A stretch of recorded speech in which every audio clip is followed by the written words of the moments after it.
Hey everyone, this is Jenny Holtzman, and I did the voice for Peppermint Patty in the 80s for the Peanuts. And you're listening to Tommy Throwback Kovac on Splat from the Past. Tommy will keep you on your toes. Hey dudes, welcome to Splat from the Past, the only 80s themed horror and sci-fi show where things can get totally radical. Now today, I will be welcoming one of the most legendary animators of all time and producers, Phil Roman. Oh yeah, you all know him as the animator on Dr. Seuss's How the Grinch Stole Christmas, the classic 1966 special that still touches everyone's hearts from coast to coast. And he's had such a prolific career. He did all the Charlie Brown stuff. He did the Cat in the Hat cartoon special, which I want to get into. I love that. To me, one of the finest achievements ever put to television in the animation department. And he also worked on Garfield, Ralph Bakshi's The Lord of the Rings, and The Simpsons. He was on there as producer for animation producer, I believe, for almost 25 years. And it's going to be great to talk to him. And it's funny, I didn't know he was still around. Had I known like 3 years ago, I would have reached out to him then. But I'm so glad that I've got to interview him today. And it's going to be spectacular and extraordinary as Christmas December goes on. So yeah, here is my interview with Phil Roman.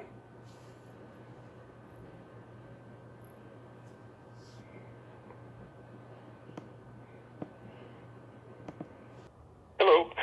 Good afternoon, Phil. Welcome to the show. How are you today? Oh, doing fine. Is it Tommy? Yes, it is. Yeah. How you doing? I'm pretty good. We're starting to get rain, but other than that, everything's good. Where are you located? Redding, California. Oh, you're up north. Yeah. Yeah. Hang on. Yes. There you go. This is such a great honor. Thank you for taking the time today. Well, glad to be to help you. You know, I'm just the fact that you're interested in the Grinch and animation and stuff like that. It's always nice to talk about it. Yes, certainly. So, going back in time, did you gravitate toward drawing and comic strips early on in your childhood? Well, up to about the time that I was 12, 13, something like that, I really wasn't until my mom took me and a couple of my brothers to a theater to see Bambi. Mm-hmm. And that was a turning point. That was an inspiration. That was because that movie just influenced my. I saw these moving images, the color, just the emotion and everything, and I was just caught up into it. So after that, I just started drawing. And first of all, I just copied Bambi, and then I started doing other things little by little, and but that was the seed that got me going. Yeah. Did you read DC comics when you were growing up? Well, I had the first Superman comic. I had the first Batman comic. I had the very first. You know, they came out of about the late 30s, early 40s, and so I was a big comic book fan. Yeah. And they cost a dime then, so I would save money and to buy a comic book. That was always a big thing. I just loved the action comics like Superman, and also the funny comics like the Walt Disney ones and all of that. That was just a different world for me, you know. And so I used to try to copy those strips, those drawings, and because at that time there were no art schools. They didn't teach art in schools or anything like that. Yeah. And so I just kind of gravitated, would buy books and about how to draw and that kind of stuff. But so I was kind of self-motivated, just feeling my way, across it, just because it was fun, just making these drawings and making, it was. But my ultimate goal was to work at Disney and to work on draw characters that would come to life, that you could move around, and that was my ultimate goal. Mm-hmm. You eventually did work for Disney, right? Oh yeah. Back in 1955, 1955. I started in May of 1955, and in 1949 I was 18 years old, and I was still persisting in I had graduated from high school a year before, and I was 18 years old in 1949. Mm-hmm. And so I just knew that it was an art school somewhere in LA, and so I got on a bus with $60, and so I didn't know about any schools in LA, so I just looked in the phone book. I was working at Warner's Theater in downtown LA, Mm-hmm. and there was several art schools, but only one of them said animation, and that's the one that I called up and I talked to the owner at the Hollywood Art Center. It was on Highland, and so we worked out a deal, and I would pay like $15 a week. I was making like $30 a week, and to make up the difference, I'd work about an hour or two after school. Mm-hmm. Were you an assistant animator on Sleeping Beauty? Yeah, I wound up, and came back to LA, and then I applied at Disney, and I was going to art center school at the time, and Yeah. I heard one of my classmates say that Disney was hiring, and that's all I had. So I called up the Disney studios, and it's true that they were hiring. Yeah, just Phil, you're starting to break up a little bit. that. You're starting to break up a little bit. Okay, I'm sorry, but I took about 5 minutes. Edmund was in charge of the assistant animators, and so they looked at my book. That's nice. If we and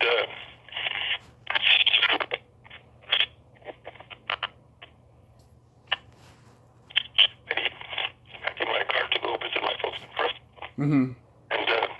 And the phone rang inside the house. So I ran back in. It was Disney calling, and they said, "Can you?"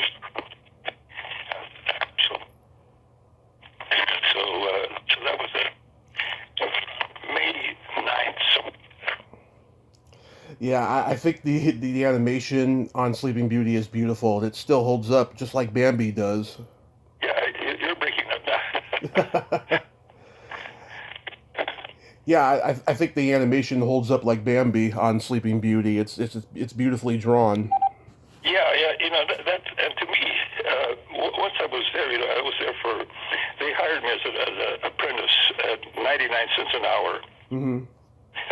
for a month, and they hired 10 guys, and like a class, and if you survive that first month, then they put you on the permanent payroll, and so I was making 99 cents an hour. I was loving every minute of it because I was at Disney. I was there where all these great movies were being made.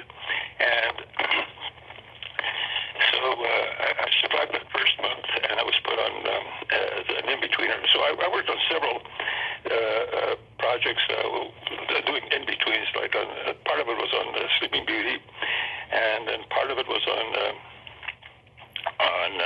the Mickey Mouse Club and the Wonderful World of Disney. There were a lot of projects going through at the time, Yeah. and so they would give in-betweens to in-betweeners available.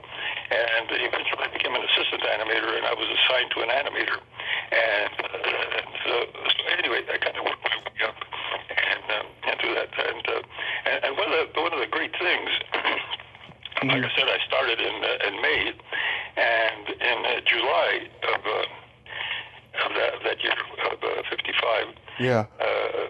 Disneyland opened, and all Right. the studio was invited. So it was we went there for the very first for the opening of Disneyland. I still had my tickets and all the paraphernalia that goes with it.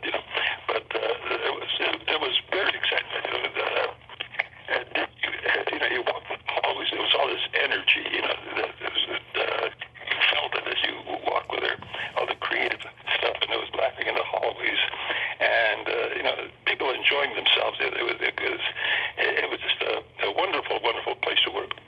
Yeah, it still had that county fair aspect to it. Now it's a big tourist attraction. Well, now the studio is just has changed completely. There's Yeah.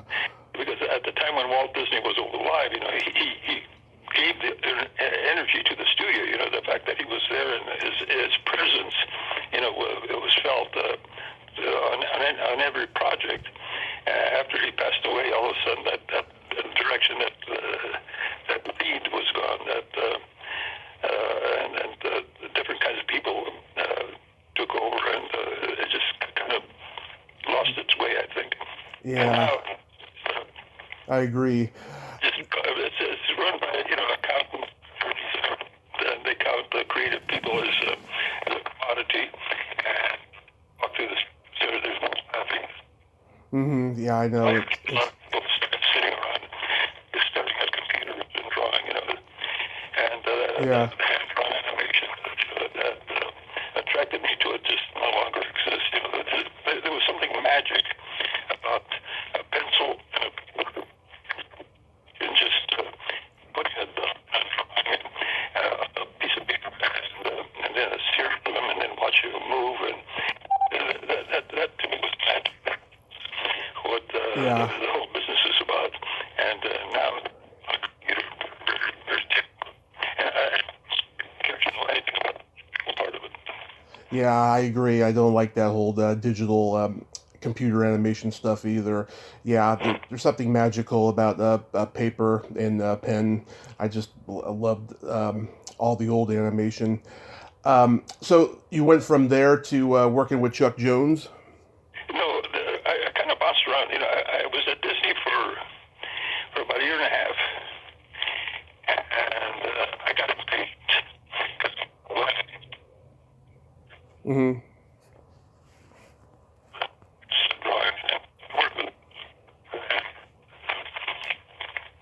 picked up some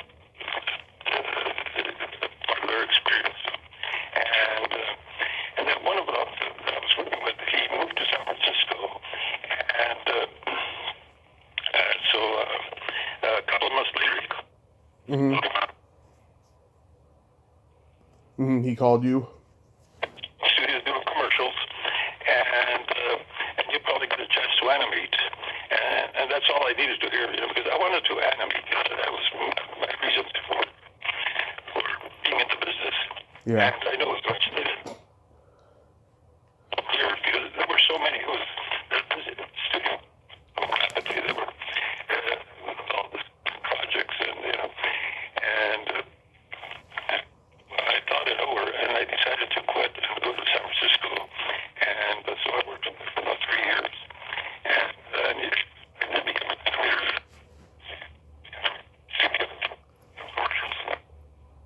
Mm-hmm. Back to LA, and then I started working on the like something. Mm-hmm.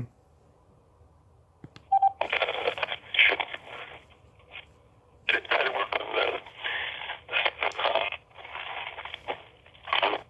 like that. Yeah. Say rap, and then rock. So Leonardo.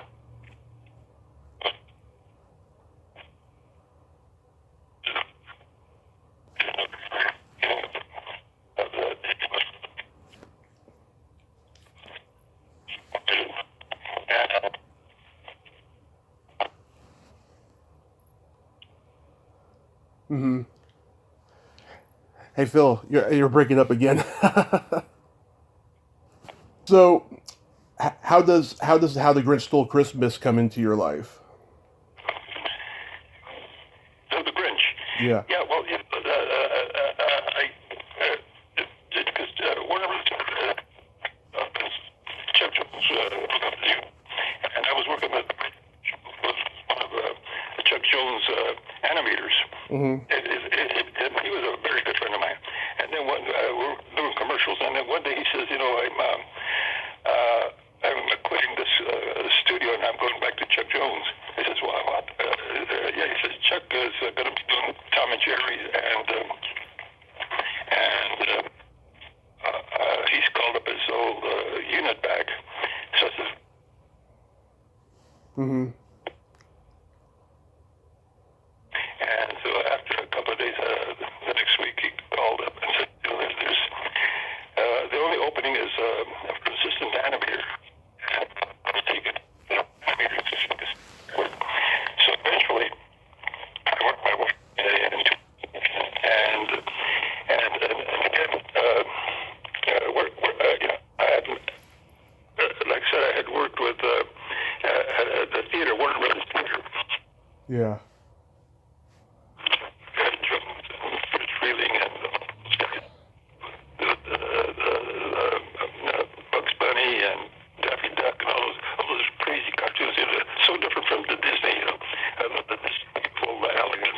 Right.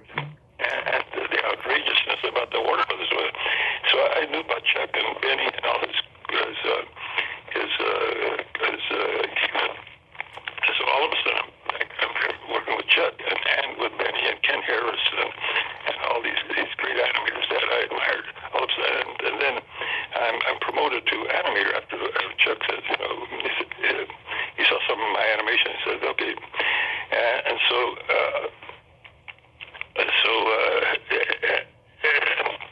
And then Chuck was just, I don't know, creatively, he was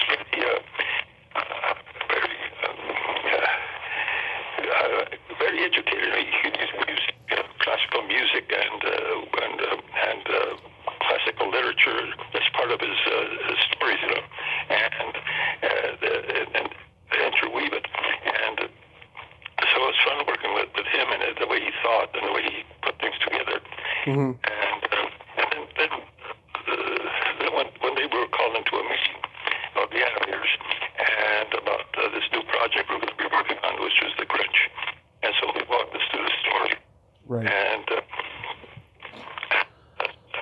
was the book, because the book was a thin book, it was just a short story. And but he gave this elaborate presentation about how he walked us through the story and what the action and what the way he expected us to animate it to certain things, how they would move and that kind of stuff.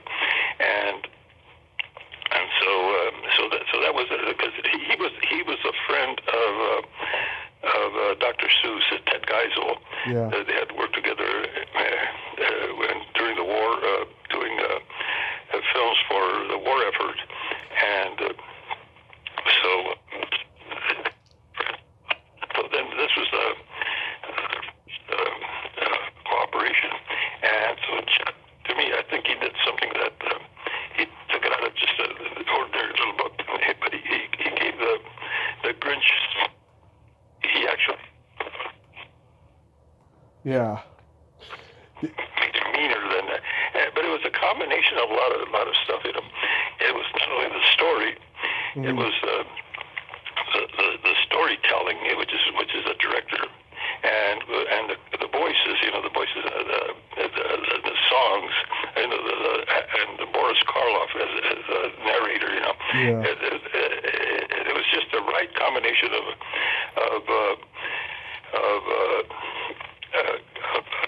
talent and of the music and the timing and the voices and just and the story. All of a sudden, the story was beautifully told, and.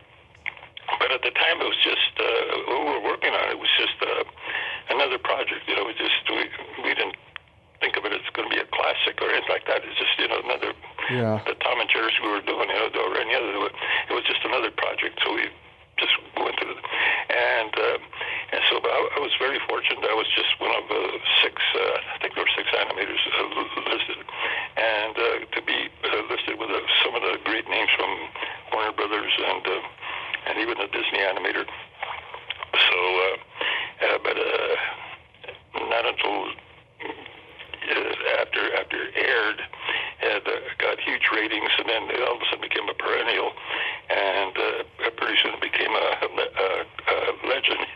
Yeah. A classic, And the people ask me, what they ask me, Phil, what does it take to make a classic film?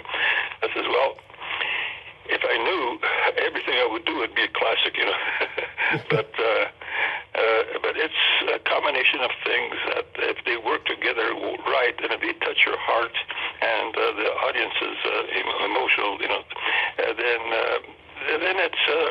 it's special. And Charlie Brown Christmas did that, Yeah. and they just stand out and want you to see it again and again and again. And I get the same feeling like, but It's a Wonderful Life and kind of like that, Yeah. So they tell a simple story, but they tell it in a very elegant and wonderful fashion. Yeah, I talked to Boris Karloff's daughter last year, and she's very proud of her father's association with how the Grinch Stole Christmas. Yeah, and he was just, the voice, and he and Joe Foray, they just came in and one day and did the voices, and they're gone. The rest of us animators, they're working there for 5 months, making it all come together. Yeah. but this was part of Chuck's talent, was finding the right people for the right role, and that's what Boris Karloff was.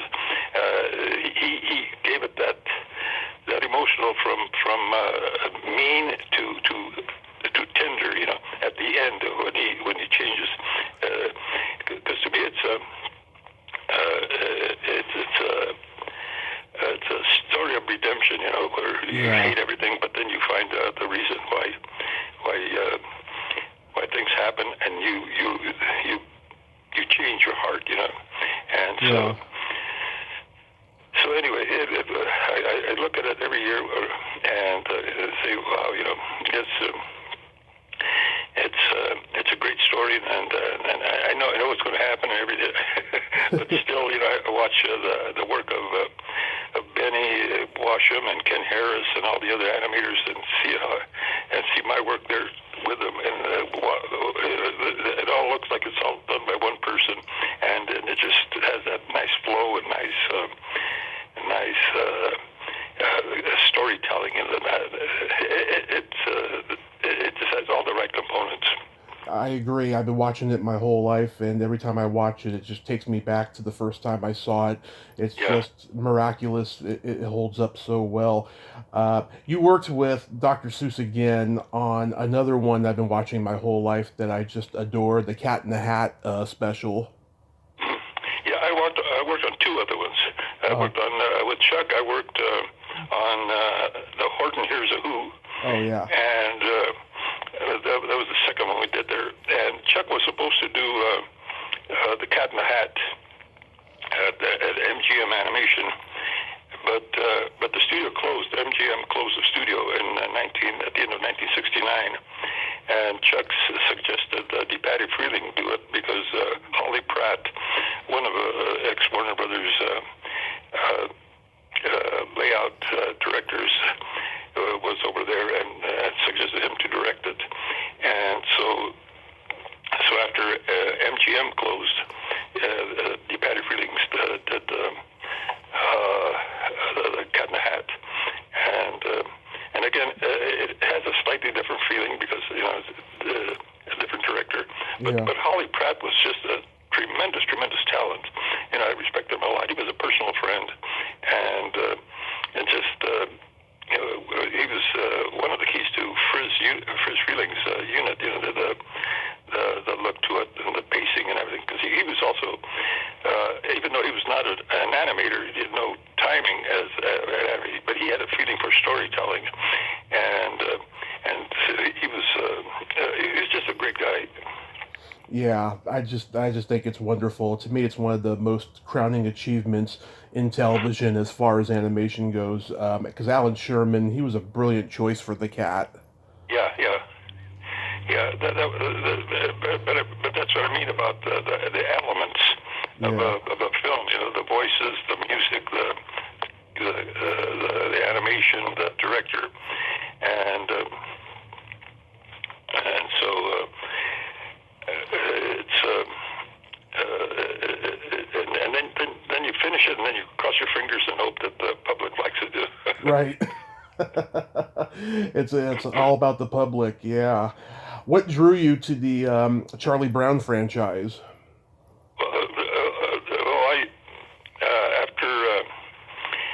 After MGM closed, and I worked at a couple of places. I worked at MGM, UPA, on Uncle Sam Magoo, because Abe Levitt had been a director at MGM there with Chuck. Went over there to direct, and he asked me to come on over, so I worked on that. And then from there, I went to the Cat in the Hat, and worked on a couple of projects beside the Cat in the Hat. Did a couple of other shows there, and then that ended, and so then I had animation for Bill Melendez and a studio on the Charlie Brown stuff. And so when that ended, I called him up and says, Phil, Bill, says, do you have any openings over there? So he said, yeah, come on over, Phil, And so I went over there. That was about 1972, something like that.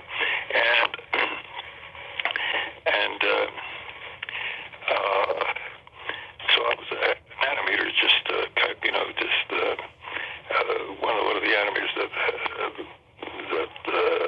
were part of Bill's crew, and so then we were working on the Thanksgiving, Charlie Brown Thanksgiving, and kind of in the middle of it. One day he walks in with a big stack of exposure sheets and bar sheets and storyboards and stuff, and lays them on my desk. Says, Phil, I'm going to be busy on something else. Can you finish directing this? And I said, sure, of course. I never say no to a challenge. Yeah.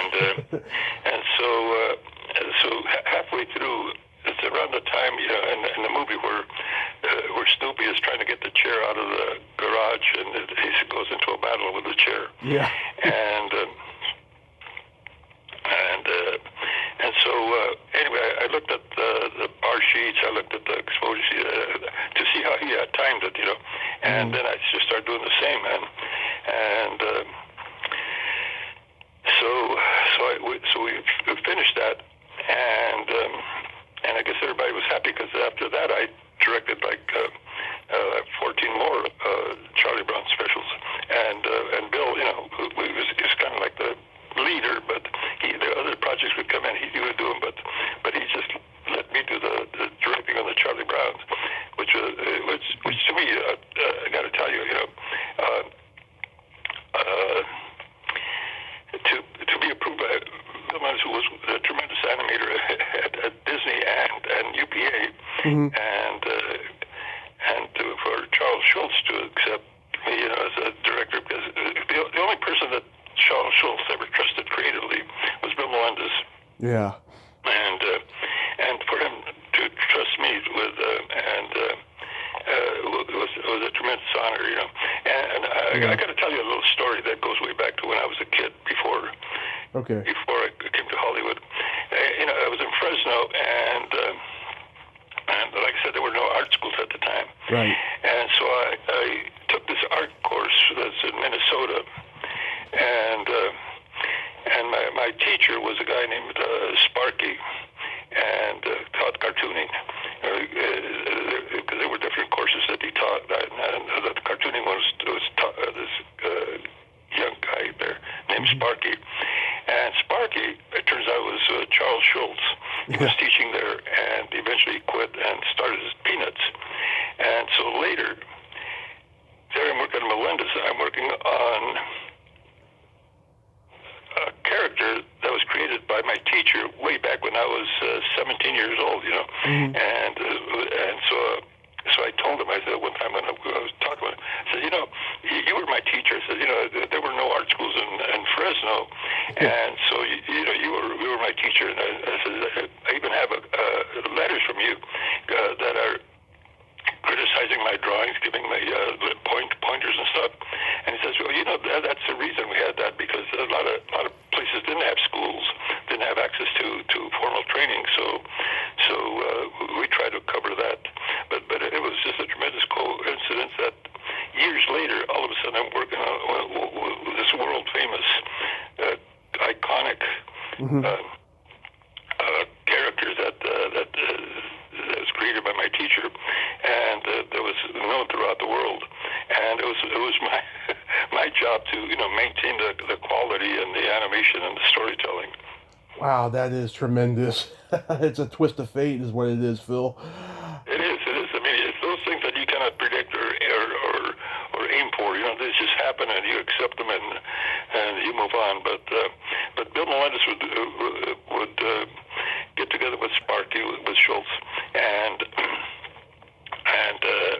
they would go over the story. And like I said, Bill Melendez was the only guy that Sparky trusted creatively, and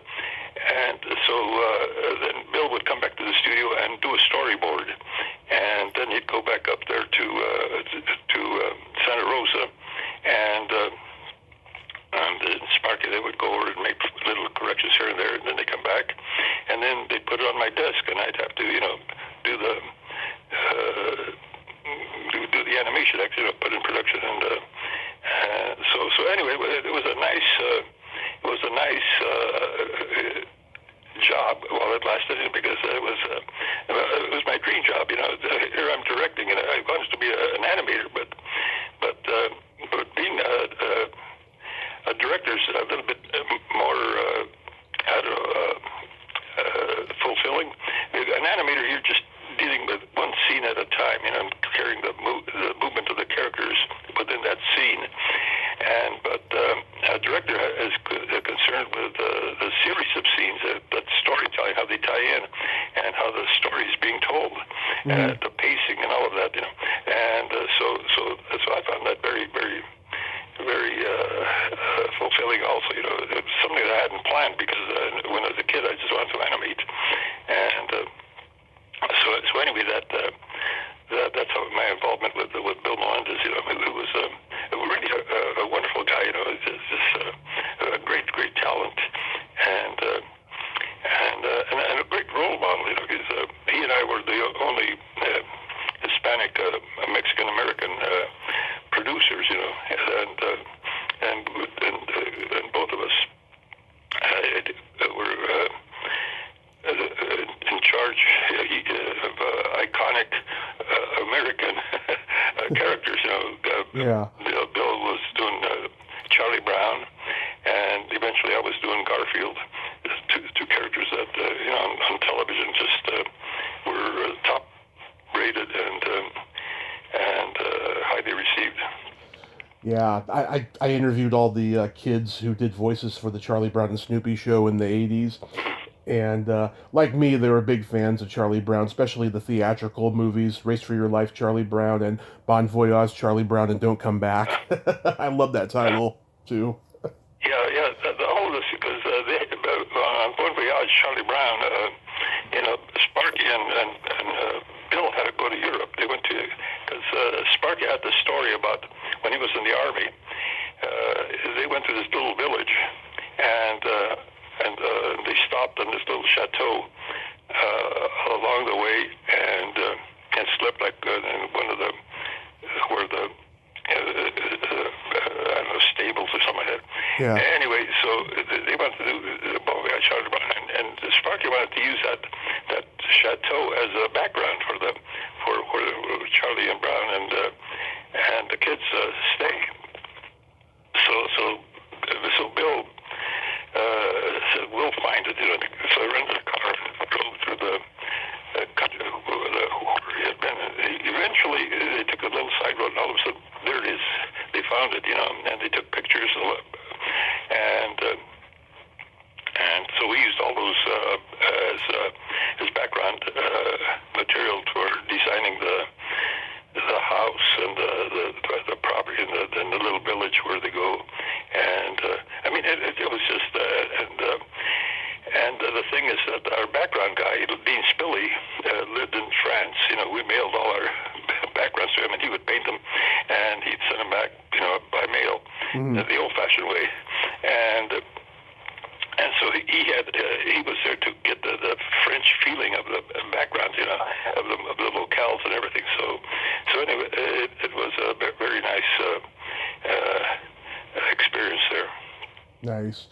What do you think is the lasting appeal of Garfield? What's that? What do you think is the lasting appeal of Garfield? What? The lasting appeal. Why people? Why generations? Appeal of Garfield. Yeah. Well, I asked Jim about that way back early, and he said prior to Garfield, he had a comic strip about bugs that failed, and then he got then he started did a comic book about a cat, and he said the reason the cat failed is because everybody's got a cat, but nobody has bugs. And so by making a cat, giving all the cat's personality, it was selfish kind kind of just thinks about himself and hungry all the time, and but just add on to the personality of the character. I mean, it made it something that pet owners kind of can relate to, and so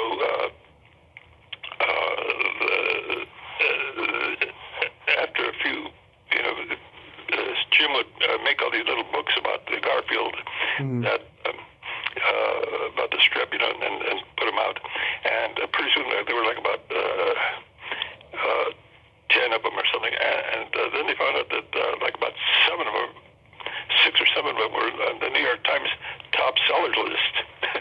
And so that got the interest of the network, CBS. There's an audience out there for this, so then they ordered the specials, and of course the first 2 were done by Melendez when I was over there.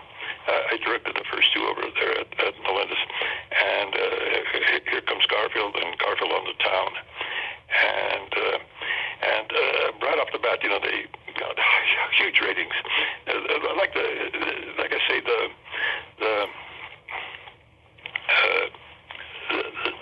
characters, the Peanuts and Garfield.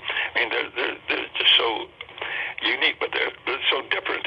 And I think that's what people like about it. That there's they can relate to the stories and stuff.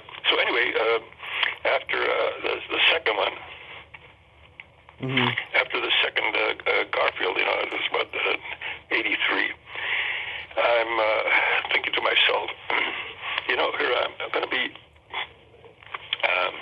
in 12, 13 years, I'm going to be 65 years old. And I've accomplished everything that I wanted to do except for one thing. I've been an animator. I've worked at Disney's. I've been a director. I've worked with some of the top animators, directors, and characters in the business. But there's one thing I haven't done. And I'd hate to be 65 and look back and say, I wish I'd tried, but I didn't.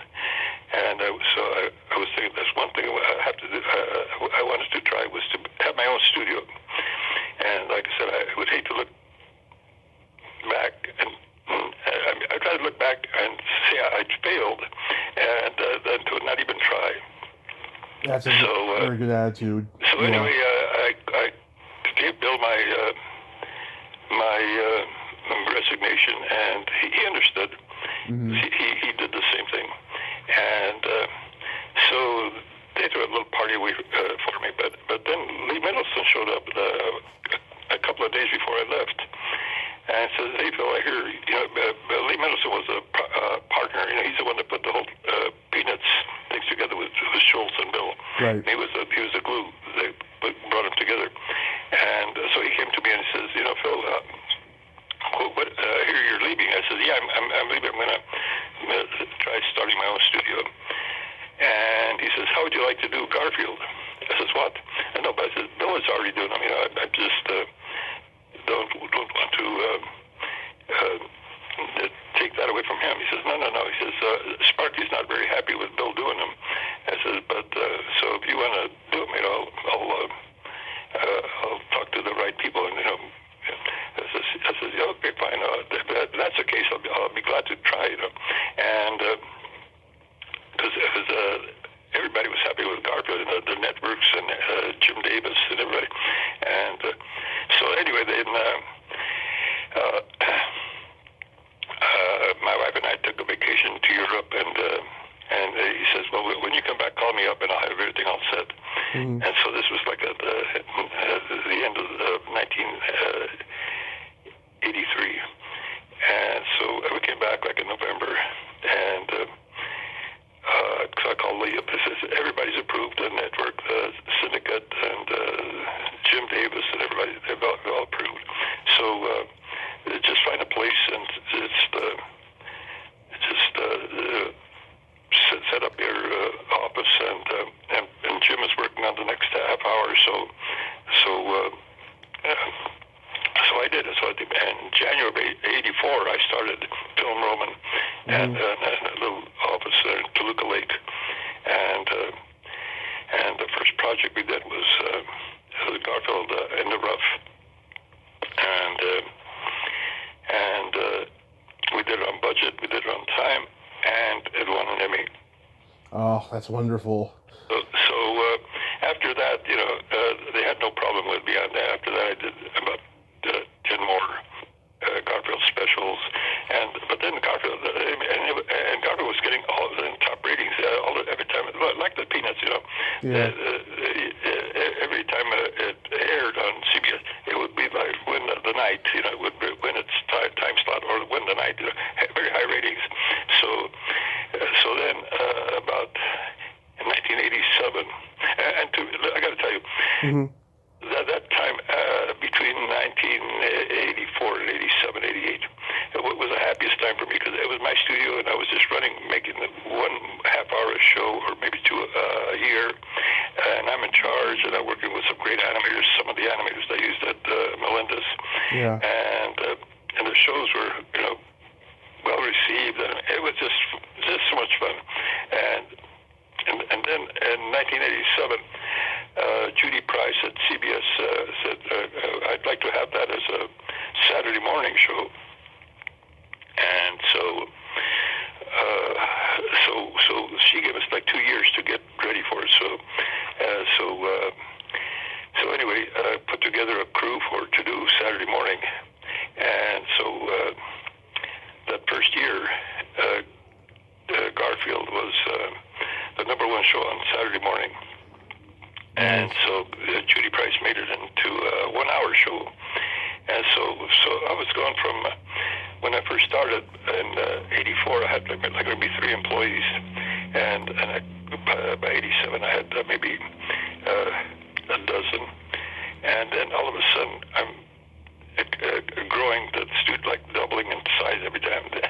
So anyway, the studio just kept growing and growing. Then I figured, well, let me see if I can, how big I can grow it. And so I quit directing, and I just kind of became the overall producer. And so we sold a show to Fox called Bobby's World. Yeah. And with Howie Mandel. Right. And that was very successful. Then we sold another show to Fox, was Seabear and Jamal, and then we sold a whole bunch of shows to CBS. I think at one time we had like 8 series going at the same time on different channels. Like the Mask and on CBS and Medusa and Grimm and Felix the Cat and a whole bunch of other things. We just yeah. And so we did Tom and Jerry the movie, and then I got the Simpsons, and then so we just kept growing and growing and growing, and then I got the Critic and then King of the Hill. I love the Critic. And so anyway, just it was a great ride, doing some of the greatest stuff on television. Yeah, I mean, being at The Simpsons for almost 25 years, I mean, that must have been just amazing that you were part of a pop culture phenomenon that hasn't ended. Yeah, it keeps going. And which is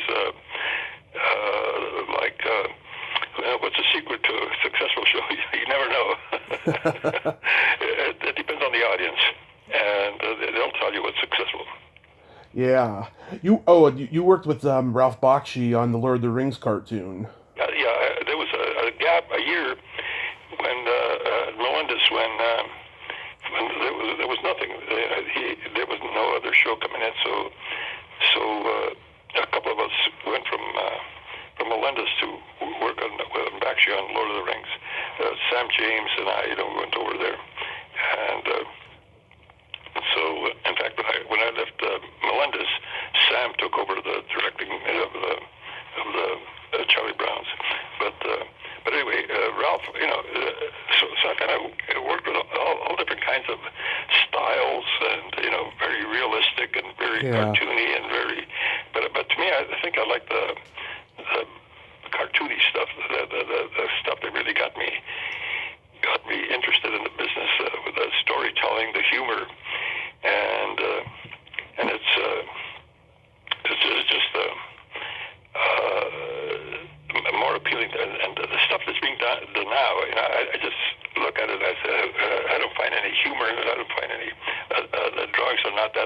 repetitive, and I just find it very bland. Yeah. But the buyers of animation now are very different than the ones from the networks, or even before that. And nowadays, if you take a show to one of the buyers, then they'll do a little pilot, and they'll say we have to test it. So they get a bunch of kids and they test it, and depending on how the kids feel that day, if they laugh or if whatever they do, then they'll buy it or they'll turn it down.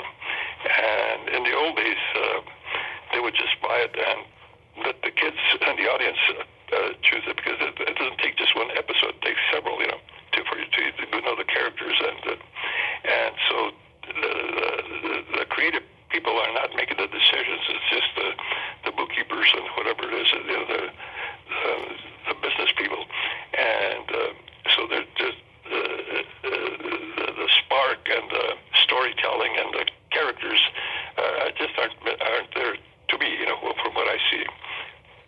Yeah, I'm just glad that PBS bought the Charlie Brown specials, because I can't watch on a phone app. I know it. Exactly. They got a lot of pressure, Yeah. They got a lot of pressure from the public, and that's what happens when all the big corporations own everything. Like who owns Charlie Brown? I don't know, it's Apple or somebody, some huge thing. And Apple, yeah. owns Garfield. It's Apple. The library now, and so the little guy just it doesn't exist anymore. It's just everything's controlled, tightly controlled, and the storytelling is by committee. You gotta get a group of storytellers, and before, like I said, it used to be the one or two guys sitting together and telling a story, and if they laughed, they knew the audience would laugh. They knew if somebody did something, the audience would feel for that character. But nowadays, there's I don't. It just seems like it's storytelling by committee, and you get about 10 guys in the room, and they say, "Well, let one try this, one try that." Blah, blah. Anyway, it's not the same. Doesn't have the spontaneity, and No. Because see all the old animators, the old storytellers, their influences were vaudeville or silent movies. You take Chuck Jones and Chris Freeling and Bob Clampett and Tex Avery, all those guys, Yeah. Hanna-Barbera. They grew up watching visual humor. I remember one time I was at a press conference with Joe Barbera, Mm-hmm. and they asked him, why were your cartoons so violent? And he said, they weren't violent, they were slapstick. So his reference was to vaudeville, the slapstick comedy, the kind of humor that you get sitting in the last row of the theater. It's not that little subtle thing that you can only see in the front row. It's that broad humor, that broad thing that they were brought up in, and they transferred that to animation, and then took it one step further. Mm-hmm. But it's just how your influence and their stories never went to test audiences. It just went directly to the theater, and it was the theater moviegoers that wanted more. So that's the difference between today's storytellers and the old ones. I know, there's no story. Exactly, or some kind of a fake telling of it or something. It's just I don't know, it just doesn't have the emotion. Yeah. So what are you doing these days? Are you still active in animation at all these days? Well, I kind of consult on different projects. The last one I consulted, I think, was on El Americano for a studio in Mexico, and there's a couple of things that might be coming up, but I can't talk about them yet. Okay. Well, I thank you so much for coming on today, Phil. I know you have a birthday around the corner. That's actually my brother's birthday as well, December 21st. Yeah. Well, it's as a kid, we used to get a present that was for both for my birthday and for Christmas. So this was during the Depression, way back when. So Yeah. Well, you have yourself a Merry Christmas, a Happy New Year, and stay safe because we need you because you have just touched the lives of so many children for generations. thank you, sir. That's very nice of you to say that. Thank you. And you enjoy the holidays tremendously. And Merry Christmas. My pleasure, and I will. And Merry Christmas, sir. Thank you. Okay. Bye. Bye-bye. Well, there you have it. Phil Roman. Oh, my God, what a wonderful man of honesty, integrity, and a gift. The pen, the paper, something we're missing in today's cartoons. Take a moment to watch his work. It is the absolute most wonderful animation work in the entire world, and I genuinely mean that. Well, until next time, this is Tommy Throwback Kovac saying, there's no shame in living in the past, because the present sucks. Later, dudes. You're a mean one, Mr. Grinch.